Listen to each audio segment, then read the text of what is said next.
So many ambassadors, so many chiefs of missions are reflecting on the U.S. relationship to ASEAN, to Southeast Asia, and of course, in your case, about the bilateral relationship between the United States and Malaysia.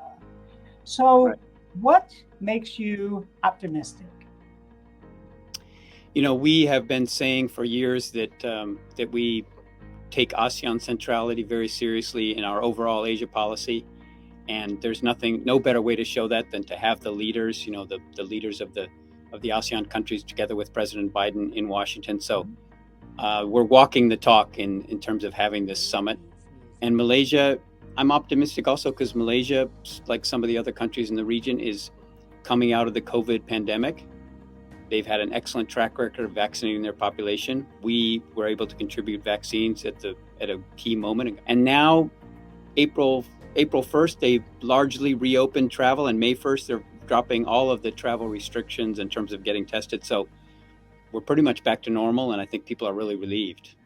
Now, if we were to talk about all the U.S. government programs that are designed to help Malaysians, we could talk for a very long time. Mhm. But perhaps you have one example of a program that has been particularly impactful.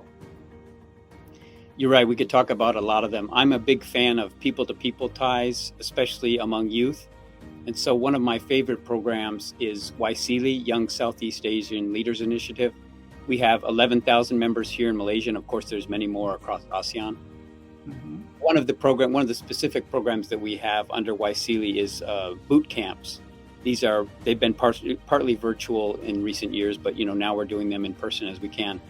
But one of these boot camps focused on essentially skills that social entrepreneurs need, in terms of how to make videos, how to make contacts, how to make campaigns. And so you have the young people that participated in this and collaborated with each other. They can go back to their, wherever they live and do something about mental health or something about access to the economy for people with disabilities. So very proud that we have a small part in that. Now that the regulations have been dropping, I certainly hope to visit Malaysia very, very soon.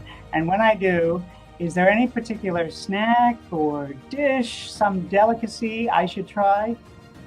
This is another one where you could talk for a long time. Malaysia has these three delicious food cultures along with their ethnic populations, which is a Malay food, and probably the iconic dish there is nasi lemak, which is a very kind of rich rice and chicken dish, with lots of spices. And then among Chinese cuisines, char kway teow is famous. I eat it too much. It's probably not the most healthy food, but it's very good. And then also, the Indian food, there's just so many things. I think the specialty in Malaysia that I crave the most is banana leaf, which is, rice and vegetables and various things, wonderful spices served on a banana leaf. So eco-friendly in that respect. Fantastic. Wow, I'm getting hungry, but I'm really looking forward to it. Well, thanks so much for your stories. And the story, as you mentioned, of the United States and Malaysia is inspirational. Lots of great programs going on. Thank you so much for your time. Really appreciate being able to speak with you. Thank you so much. Thank you, Jason. I enjoyed it.